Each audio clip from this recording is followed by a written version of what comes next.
ಹೆಚ್ಚಿನ ಪ್ರಮಾಣದ ಭಕ್ತಿ ಇವತ್ತು ನಿರ್ಮಾಣ ಆಗಿದೆ. 42 ವರ್ಷಗಳ ಹಿಂದೆ ತಾಯಿ ಮಹದೇವಮ್ಮ ತಾಯಿಯವರು ಇಲ್ಲಿ ಬಂದು ಮುಳ್ಳು ಗಂಟೆಗಳ ಮಧ್ಯದಲ್ಲಿ ಅವರು ಎಷ್ಟು ಪ್ರಭಾವಿತರಾಗಿದ್ದಾರೆ ಅಂತಂದ್ರೆ ಬಸವ ಕಲ್ಯಾಣ ನಾಡಿನಿಂದ ಬಂದು ಮತ್ತು ಮಾತಾ ಮಾಣಿಕೇಶ್ವರಿ ಅವರ ಆಶೀರ್ವಾದ ಪಡೆದುಕೊಂಡು ಎಲ್ಲ ಭಕ್ತರಿಗೆ ತಿಳುವಳಿಕೆ ಕೊಡ್ತಾ ಒಬ್ಬ ತಾಯಿ ಅಕ್ಕ ಮಹಾದೇವಿಯಂತೆ ಈ ಗುಡಿಯನ್ನು ಉದ್ಧಾರ ಮಾಡುವುದಕ್ಕೆ ಅವರೇ ಕಾರಣಕರ್ತರು ಅಂತ ತ್ಯಾಗ ನೋಡಿದೆ. ಈಗ ನಮ್ಮ ಅಪ್ಪರು ಇನ್ನೊಬ್ಬರ ಅಪ್ಪರು ಈ ಪೀಠಕ್ಕೆ ಬರ್ಲಾಗತ್ತಾರಲ್ಲ, ಇನ್ನಷ್ಟು ಖುಷಿಯಾಗಲಿದೆ. ಈ ಪರಂಪರೆಯನ್ನ ಮುಂದುವರಿಸುವಂತಹ ಒಬ್ಬ ಶ್ರೇಷ್ಠ ಸಂತ ಶರಣರು ಬಂದಿದ್ದಾರೆ. ಅದಕ್ಕೆ ಪೂಜ್ಯ ಸದಾಶಿವ ಸ್ವಾಮೀಜಿಗಳ ಆಶೀರ್ವಾದ ಬಹಳ ಬಹುಮುಖ್ಯವಾಗಿದೆ. ಎಲ್ಲ ಸ್ವಾಮೀಜಿಗಳ ಆಶೀರ್ವಾದ ಅವರಿಗೆ ನಾಡ್ದ ಆಗಲಿದೆ. ಆ ರವಿ ಅಪ್ಪವ್ರಿಗೆ ಒಂದು ಕಡೆ ಕೊಂಡ್ರೋದಿಲ್ಲ ಅವರು. ನಾನು ಅನೇಕ ಸಲ ಬಂದಿದ್ದೀನಿ, ಅವ್ರಿಗೆ ಗೊತ್ತಿರಲಾರ್ದಂಗೆ ಅವ್ರಿಗೆ ಅಬ್ಸರ್ವ್ ಮಾಡಿ ಹೋಗಿದ್ದೀನಿ. ಯಾಕಂದ್ರೆ ಈ ಊರಿನ ಮುಖ್ಯ ಗುರು ಇದ್ದೀನಿ ನಾನು HM, ಯಾವುದೋ ಮಾದರಿಯ ಪ್ರಾಥಮಿಕ ಶಾಲೆ ಮುಖ್ಯ ಗುರು ಆಗಿರೋದ್ರಿಂದ ನಾನು ಬಿಡುವು ತಗೊಂಡು ಈ ಗುಡಿಯನ್ನ ವೀಕ್ಷಣೆ ಮಾಡ್ತಾ ಇಲ್ಲಿ ಒಂದು ಪೀಠ ಆಗಬೇಕು, ಚೆನ್ನಾಗಿ ಆಗಬೇಕು, ಕಾರ್ಯಕ್ರಮ ಆಗಬೇಕಂತ ಅಮ್ಮವ್ರ ಜೊತೆ ನಾನು ಮಾತಾಡಿ ಹೋಗಿದ್ದೀನಿ. ನಿಮ್ಮೆಲ್ಲರಿಗೂ ಒಂದು ವಿಷಯ ಹೇಳ್ತೀನಿ, ನೀವು ಕೇಳಿದಿಲ್ಲೋ ಗೊತ್ತಿಲ್ಲ. ಆ ವಿಷಯ ಹೇಳಿ ನನ್ನ ಮಾತನ್ನ ಮುಗಿಸ್ತೀನಿ.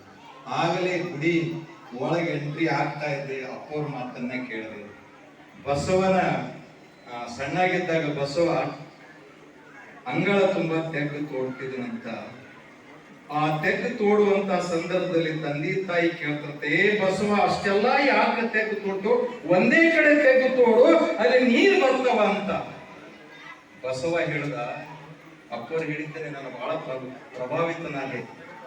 ಅದಕ್ಕ ಒಂದೇ ಕಡೆ ತಂದೆ ತಾಯಿ ಹೇಳ್ತಾನೆ, ನೀವು 10 ದೇವಾಲಯಗಳನ್ನು ನಂಬುವುದಕ್ಕಿಂತ ನಂಬಿ ಬೇಡದಲ್ಲ, ಶ್ರದ್ಧೆ ಮಾತ್ರ, ಭಕ್ತಿ ಮಾತ್ರ ಒಂದೇ ಕಡೆ ಕೇಂದ್ರೀಕೃತ ಆಗಬೇಕು ಅನ್ನುವಂತ ಮಾತನ್ನ ಯಾರು ಹೇಳಿದ್ರಂದ್ರೆ ಬಸವ ಹೇಳ್ದ.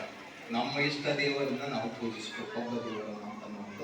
ಆಗಲೇ ಬಸವ ಆರಂಭದಲ್ಲಿ ಅಂದ್ರು ಅನ್ನುವಂತ ಮಾತನ್ನ ಕೇಳಿ ನಾನು ಹೇಳಿದೆ. ಇಲ್ಲಿ ಗುಡಿಗೆ ಸಂಬಂಧಪಟ್ಟಂತೆ ನಾನು ಸ್ಪೆಷಲಿ ಒಂದು ಸ್ಟೋರಿ ಮಾಡಿದ್ದೆ. ಇದರ ಬಗ್ಗೆ ನಾನು ಸ್ಪೆಷಲಿ ಒಂದು ಸ್ಟೋರಿ ಮಾಡಿದ್ದೆ ಈ ಗುಡಿ ಬಗ್ಗೆ. ಹೆಂಗಂತಂದ್ರೆ, ನಾನು 35 ವರ್ಷಗಳ ಕಾಲ ಗುಡಿ ಗುಂಡಾರ ತಿರುಗಾಡ್ತಾ ಈಗೆಲ್ಲ ವಾಟ್ಸಾಪ್, ಫೇಸ್ಬುಕ್ ಇಂಥ ಕ್ಯಾಮ್ರಾಗಳು, ಮೊಬೈಲ್ ಬಂದವು.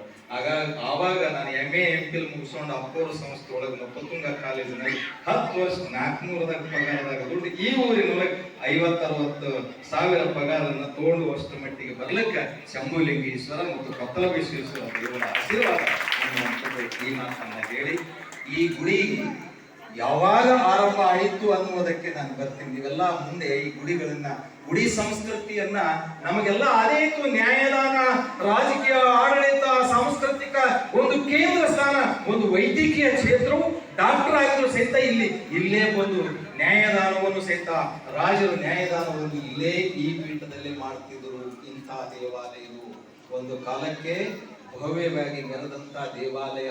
ಹಿಂದೆ ನಮ್ಮ ಕಲೆ, ಸಾಹಿತ್ಯ, ಸಂಸ್ಕೃತಿ ಎಲ್ಲವನ್ನು ಉಳಿಸಿದಂತ ಒಂದು ಆಶ್ರಯ ತಾಣ ದೇವಾಲಯ. ಶಂಭುಲಿಂಗೇಶ್ವರ ದೇವಾಲಯ ಯಾವಾಗಿತ್ತಂದ್ರೆ 1000 ವರ್ಷಗಳ ಹಿಂದೆ ನಿಮ್ಮೂರಿನಲ್ಲಿ ಕಲ್ಯಾಣ ಚಾಲುಕ್ಯರ 6ನೇ ವಿಕ್ರಮಾದಿತ್ಯ ಪ್ರಾರಂಭ ಮಾಡಿದಂತ ಈ ಕಟ್ಟಡ ಮುಂದೆ ಬರುವಂತ ಎಲ್ಲ ರಾಜರು ಇದಕ್ಕೆ ಪ್ರೋತ್ಸಾಹವನ್ನ ಕೊಟ್ಟರು. 1000 ವರ್ಷಗಳ ಹಿಂದೆ, ನಾನು ಹೇಳ್ತಾ ಇದ್ದೇನೆ, 1000 ವರ್ಷಗಳ ಹಿಂದೆ ಆವಾಗ ಕಟ್ಟಡ ಎಷ್ಟು ಭವ್ಯವಾದಂತಹ ದೇವಾಲಯ. ಇವತ್ತೇನ್ ನಾನು ನೋಡಕತ್ತೀನಿ, ಬಹಳ ಆಗಲೇ ಪರ್ವತ ರೆಡ್ಡಿ ಅವರು ಹೇಳ್ತಿದ್ರು, ಬಹಳ ಗುಡಿ ಇನ್ನಷ್ಟು ಡೆವಲಪ್ಮೆಂಟ್ ಮಾಡಬೇಕು, ಕಮಿಟಿಯವರು ಒಂದಿಷ್ಟು ಕ್ರಿಯಾಶೀಲ ಆಗಬೇಕನ್ನುವಂತಹ ಹಿನ್ನೆಲೆ ಇಟ್ಕೊಂಡು ನನ್ನ ಮಾತುಗಳನ್ನು ಅವರ ಗಮನಕ್ಕೆ ತಂದು, ನಿಮ್ಮಂತಹ ಭಕ್ತರು ಇದ್ರೆ ಇಂಥ ಅನೇಕ ಕಾರ್ಯಕ್ರಮಗಳು ಆಗ್ತವೆ. ಈ ಊರು ಹಾಳು ಪ್ರದೇಶ ಇತ್ತು. ಹಿಂದೆ ಒಂದು ಕಾಲಕ್ಕೆ ಇಲ್ಲಿ ವೈಭವವಾಗಿ ಮೆರೆದಂತ ಈ ಊರು ಮತ್ತೆ ಬೇರೆ ಕಡೆ, ಆ ಕಡೆ ಅಂದ್ರೆ 1 ಕಿಲೋಮೀಟರ್ ಆ ಕಡೆ ಈಗಿರುವಂತ ನಿಮ್ಮೂರು, ನಮ್ಮೂರು ಆ ಕೋಳ ಕಡೆ ಸ್ಥಳಾಂತರಗೊಂಡಿದೆ. ಇಲ್ಲಿ ಹಾಳು ಭೂಮಿ ಇದೆ ನೋಡಿ, ಎಲ್ಲಿ ಕೆದರದಲ್ಲಿ ಮೂರ್ತಿಗಳು ಸಿಗ್ತವ, ಬುನಾದಿಗಳು ಸಿಗ್ತವ.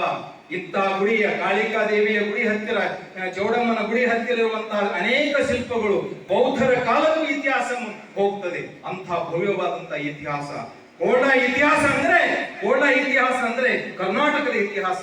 ಕರ್ನಾಟಕದ ಇತಿಹಾಸ ಅದು ಕೋರ್ಡ ಇತಿಹಾಸ ಅಂದ್ರೆ ಭಾರತದ ಇತಿಹಾಸ. ಭಾರತಕ್ಕೆ ಬುದ್ಧ ಸಂಸ್ಕೃತಿಯನ್ನು ಕೊಟ್ಟಂತವರು ಅದು ಕೋರ್ಡ ಗ್ರಾಮದಲ್ಲಿ. ಅನೇಕ ಪಳವಳಿಕೆಗಳು ನಮ್ಗೆ ಸಿಗ್ತವ. ಈ ಗುಡಿ ಕಲಾತ್ಮಕವಾಗಿದೆ. ನಾನು ಅವತ್ತೆ ಹೇಳ್ತಾ ಹೋದೆ. ಇಲ್ಲಿ ಬಹಳ ಈ ಗಣೇಶನ ವಿಗ್ರಹ, ಬೇರೆ ಬೇರೆ ತರದ ಲಿಂಗಗಳಿವೆ. ಇವನ್ನ ಇನ್ನಷ್ಟು ಅಭಿವೃದ್ಧಿ ಪಡಿಸಬೇಕು. ಬಹಳ ಸೋರ್ತಿತಿ, ಬಹಳ ಚೆನ್ನಾಗಿ ಕಾಣಬರ್ತದ. ಮುಂದಿನ ಎಲ್ಲ ನಮ್ಮಲ್ಲಿ ಅನೇಕ ಭಕ್ತರಿದ್ದಾರೆ. ಭಕ್ತರ ಮನಸ್ಸು ಮಾಡಿದ್ರೆ ಏನು ಮಾಡಲಿಕ್ಕೆ ಸಾಧ್ಯ ಇಲ್ಲ ಹೇಳಿ. ಅಪ್ಪೋರು ರವಿ ಮುತ್ತಿಯವರು ಬಂದಾಗ ಇಷ್ಟೆಲ್ಲ ತಾವೇ ಸ್ವತಃ ನಿಂತು ನೀರು ಹಾಕ್ತಾರೆ. ಮಾದೇವಿ ತಾಯಿ ಅಮ್ಮವ್ರು ಹೇಳ್ತಿದ್ರು, ನೀರು ಹಾಕ್ತಾರೆ ನೋಡ್ರ, ಒಂದು ಕಡೆ ಕೊಂಡುವುದಿಲ್ಲ. ಇಂತಹ ಸ್ವಾಮೀಜಿಗಳು ಸಿಕ್ಕಿದ್ದು ನಮ್ಮ ಪುಣ್ಯ. ಎಲ್ಲ ತ್ಯಾಗ ಮಾಡಿ ಬರುವುದಲ್ಲ. ನಾವೆಲ್ಲ ಸಂಸಾರಿಕರು, ನಮಗೆ ಮಕ್ಕಳು ಏನೋ ಒಂದು ಗಳಿಸಬೇಕು, ಬ್ಯಾಂಕ್ ಬ್ಯಾಲೆನ್ಸ್ ಇಡಬೇಕು ಅನ್ನುವಂಥದ್ದು ನಮ್ಮಲ್ಲಿದೆ. ಸದಾಶಿವ ಸ್ವಾಮೀಜಿ ಅವರಿಗೆ ಬ್ಯಾಂಕ್ ಬ್ಯಾಲೆನ್ಸೇ ಇಲ್ಲ. ಯಾಕಂದ್ರೆ ಅವ್ರ ಮಕ್ಕಳ ಬಸವೇಶ್ವರ ಶಿಕ್ಷಣ ಸಂಸ್ಥೆ, ಅವ್ರ ಬ್ಯಾಂಕ್ ಶಿಕ್ಷಣ ಸಂಸ್ಥೆ, ಧರ್ಮ, ಅಧ್ಯಾತ್ಮ ಇವ್ರದ್ದು ಅವ್ರ ಬ್ಯಾಂಕ್ಗಳು, ಅವರು ಟೀಚರ್ಸ್ ಪಗಾರ ಅದು ಕೂಡ ಅದು. ಅಪ್ಪರದು ಬ್ಯಾಂಕ್ ಬ್ಯಾಲೆನ್ಸ್ ಇಲ್ಲ. ಈ ರೀತಿ ಅವ್ರ ಬ್ಯಾಂಕ್ ಬ್ಯಾಲೆನ್ಸ್ ಇಲ್ಲಿ ಜೀರೋಲಿಂದ ಶುರುವಾಗಿದೆ ಅಂತ ಹೇಳಿದ್ರು ನಮ್ಮ ಮಿತ್ರ ಅನಿರುದ್ಧ ಕುಮಾರ್ ಅವರು. ಕರೆಕ್ಟ್ ಇದೆ, ಜೀರೋಲಿಂದ ಶುರುವಾಗಿದೆ. ಅಪ್ಪರೇ, ನಿಮ್ಮ ಚಟುವಟಿಕೆಗಳನ್ನ ಜನ ನಿರೀಕ್ಷೆ ಮಾಡಕತ್ತದ. ನಿಮ್ಮ ಧರ್ಮದ ಅಧ್ಯಾತ್ಮಗಳ ಜನ ಸ್ವೀಕಾರ ಮಾಡಕತ್ತಾರ. ಭಕ್ತಿ ನಾನು ಬಹಳ ಸಲ ವಿಚಾರ ಮಾಡಿದ್ದೇನೆ. ಕೋಲಾರಲ್ಲಿ ಒಂದೂ ಮಠ ಇಲ್ಲಲ್ಲಪ್ಪ. ಕೋಲಾರಲ್ಲಿ ಭಕ್ತಿಯ ವಾತಾವರಣ ಇಲ್ಲ. ಹೆಸರೇನದ? ಕೋಲಾರ. ಕೊಡುವ ಕೈಗಳು ಹೆಚ್ಚಿಗಿದ್ದು ಹಿಂದಿನ ಕಾಲದಲ್ಲಿ ಕೋಳ 7 ಅಗಸಿ ಬಾಕಲು ಕೊಡವರು ಇದ್ರು. ಹಿಂದೆ ದಾಸೋಹ ನಡೀತಿತ್ತು. ನಿಮ್ಮ ಮಗು ಹುಷಾರಾಗ್ತಿತ್ತು ಅಂದ್ರೆ ನನ್ನ ತಂದೆ ತಾಯಿಗಳು ಅಥವಾ ನಿಮ್ಮ ತಂದೆ ಅವರೆಲ್ಲ ಖುಷಿ ಪಡ್ತಿದ್ರು. ಎಂಥ ವಾತಾವರಣ ಇತ್ತು ಹಿಂದಿನ ಕಾಲದಲ್ಲಿ. ಮತ್ತೆ ಗೋ ಬ್ಯಾಕ್ ಟು ಶರಣ ಸಂಸ್ಕೃತಿ, ಮತ್ತೆ ಗೋ ಬ್ಯಾಕ್ ಟು ನಮ್ಮ ಪರಂಪರೆ, ಭವ್ಯ ಪರಂಪರೆ ಇಡೀ ಕನ್ನಡ ನಾಡಿಗೆ ಕೋರ್ಡ ಗ್ರಾಮ ಕೊಟ್ಟಿದೆ. ಕೋರ್ಡ ಅಂದ್ರೆ ದಾಸೋಹ ಕೊಡುವಂತ ಶಕ್ತಿ ನಿಮ್ಮಲ್ಲಿದೆ. ಈ ಮಠ ಇವತ್ತು ನಾಳೆ ಪೀಠೋಪಕರಣ ಆಗ್ತದೆ. ಅಪ್ಪೋರು ಮತ್ತೆ ಅವರ ಶಂಭುಲಿಂಗೇಶ್ವರ ಮೂರ್ತಿಯಾಗಿ ಪರಿವರ್ತನೆ ಆಗ್ತಾರೆ. ಸದಾಶಿವ ಸ್ವಾಮೀಜಿಯವರು ಮಾಡುವಂತ ಕಾರ್ಯ ಎಲ್ಲಿ ಜೀರೋ ಇದೆ